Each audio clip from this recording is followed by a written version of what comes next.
All right, how's it going, everybody?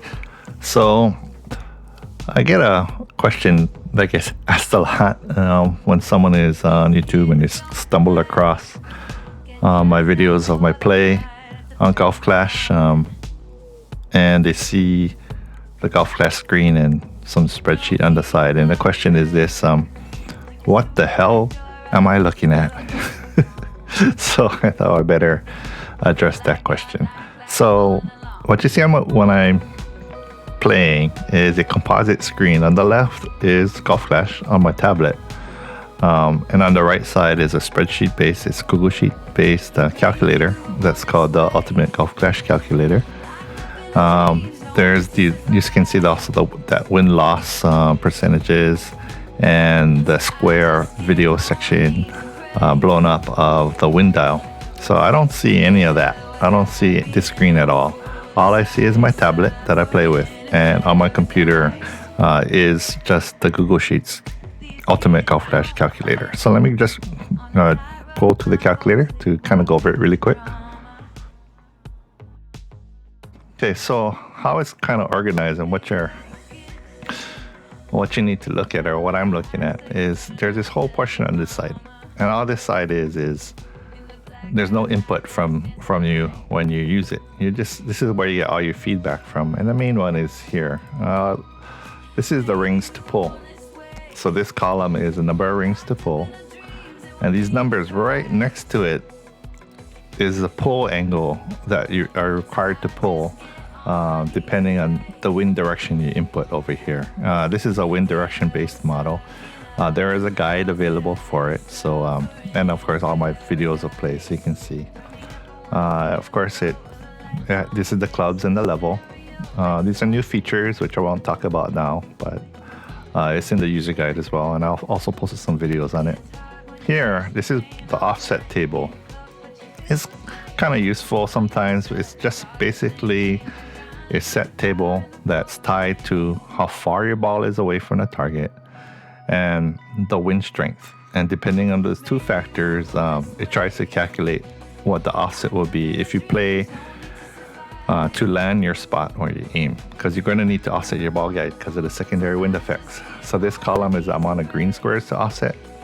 In this case, it's saying at cat, whatever shot this is set up at, 0% slider, you need to offset 5.5 green squares. And in terms of holes, it's 16 and about 16 and a half holes or so. Now, of course, this is just an estimate. You cannot reliably calculate secondary ball guide offset, but the strength of this table is that it's giving you consistent numbers all the time based on two things: how far away you are and the wind strength. And in that sense, it's providing you a benchmark that you can use to play a hole. If you play it again, you say, hey, it said 5.5, but only moved about 3 squares. So the next time comes up, because the wind is stronger, maybe it said 7. So you have to play a little bit under that. So that's how that goes. And this is just right here is the actual slider that the calculator is using. This is the actual slider percentage that's going into calculating your rings to pull. So if I put, you can see it's 0 here in the slider percentage. If I put 100, everything would change over here to 100, right? So it's 100 slider percentage. So, so this requires no user input. This area over here, these are, again, no user input. It's just examples of the ring angle to pull when it tells you need to pull at a specific ring angle. And this whole area here, this is where you put all the user input.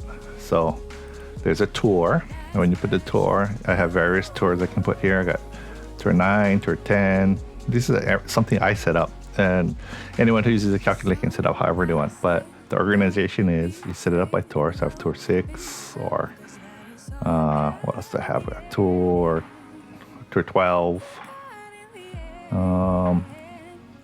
We can go tour 13 even, right? So there's that. You can put in the Powerball.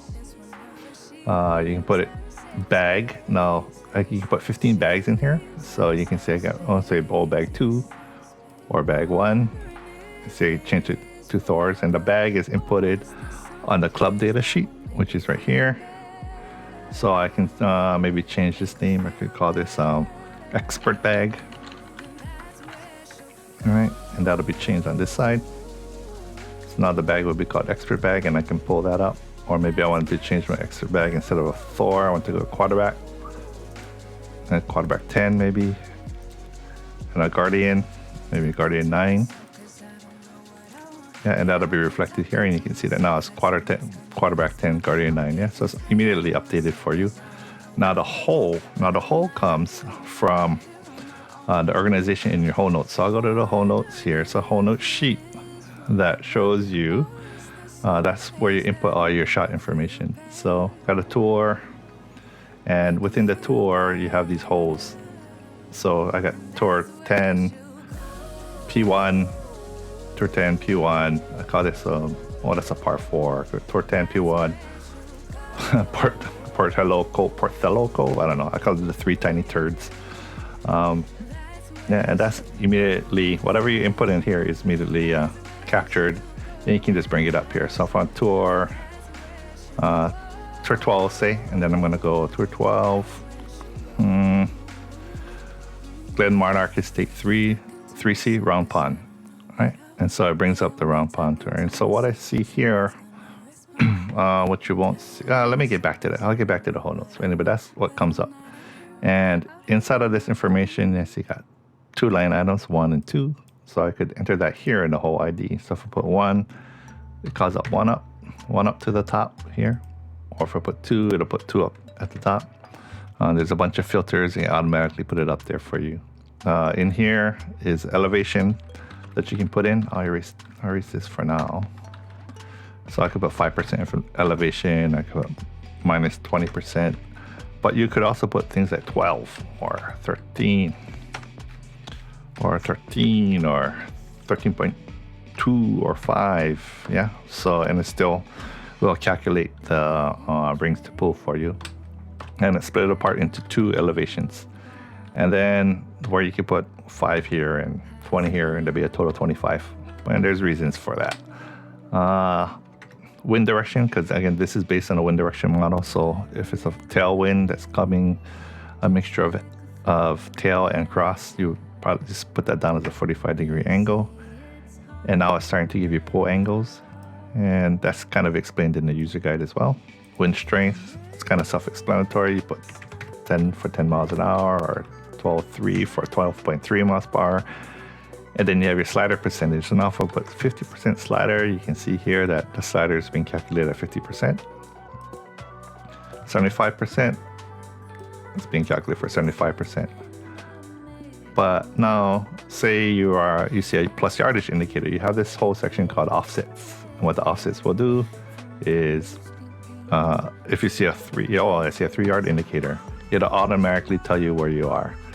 So in this case, it's all 100 plus because I'm at a 0 Powerball. So if I put 3, then I'll tell you my Guardian's at 79.8 if I saw a plus 3 yardage indicator. So automatically sets the slider for you and puts it into the calculation for you.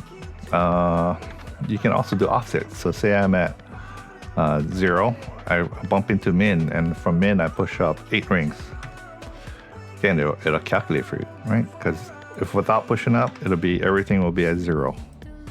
But now that I push up 8 rings, it calculates for you how big the rings are at the min, how much you move up for 8 rings, and then recalculates the slider for you. And these are the slider percentages.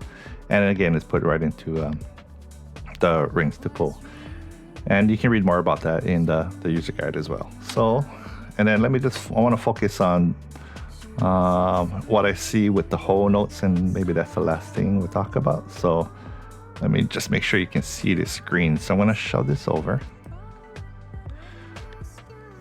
So yeah, there's a bunch of the screen you can't see when I play, but I see it. So there's a little bit more information. So there's images that I store there too. So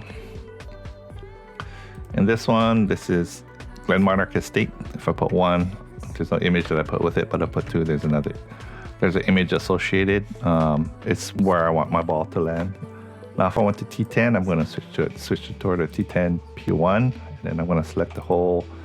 What should I select? I'll do this, the Kohang. And so I call this the Korean flag stretched out. And so I have two setups for it. One, I'll put in one for tailwind, and then I have another for headwind.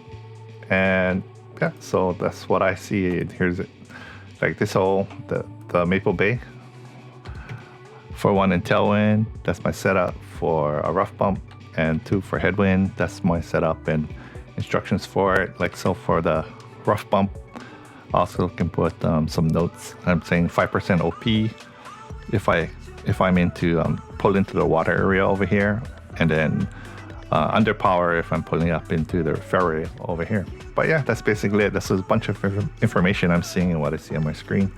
I thought I should go over that. So okay, thanks.